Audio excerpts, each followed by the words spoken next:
બીજાના અવગુણોને સ્થાન દેવાથી અંતઃકરણ મલિન થાય છે. એટલે કે મન અને બુદ્ધિમાં કોઈના અવગુણ આપણને દેખાઈ જાય પછી એ સ્થાન ગ્રહણ કરી લે છે.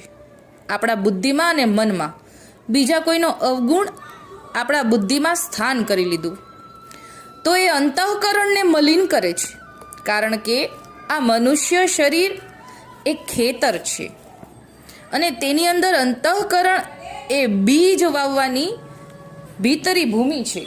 જેમ ખેતરમાં જે પ્રકારનું બીજ વાવે એવું જ વૃક્ષ ઉત્પન્ન થાય, તે જ પ્રમાણે બીજ રૂપે મનમાં સ્થાન પામેલ દોષોના સંસ્કાર પણ સમય પાકે અને કુસંગથી વૃક્ષરૂપી ધારણ કરી લે છે. કુસંગથી વૃક્ષ રૂપ ધારણ કરી લે છે.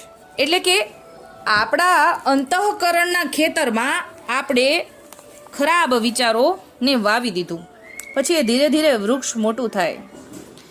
બીજામાં દોષ બુદ્ધિ કરવાથી તેમનામાં તુચ્છતા અને ઘૃણા બુદ્ધિ થાય છે અને આપણામાં અભિમાન વધે છે. બીજાની નિંદા કરવાથી અને સાંભળવાથી, જેની નિંદા કરી અને એ સાંભળી જાય ત્યારે તેના આત્માને પણ દુઃખ થાય. તેથી કરીને બીજાની નિંદા કરવી કે સાંભળવી દોષ છે. એ દોષ બીજાએ કર્યું એટલે કે જેની નિંદા કરી રહ્યા છે અથવા તો કોઈ નિંદા કરી રહ્યું છે એને એ દોષ કર્યું. કિંતુ એ દોષ કરવાવાળાની ચર્ચા કરવાથી ચર્ચા કરવાવાળા પણ એમાં દોષમાં સામેલ બને છે, એના ભોગતા બને છે. કોઈની નિંદા કરી જાય તો તેને લીધે પાપોનું અંશ નિંદકને ભોગવવું પડે છે.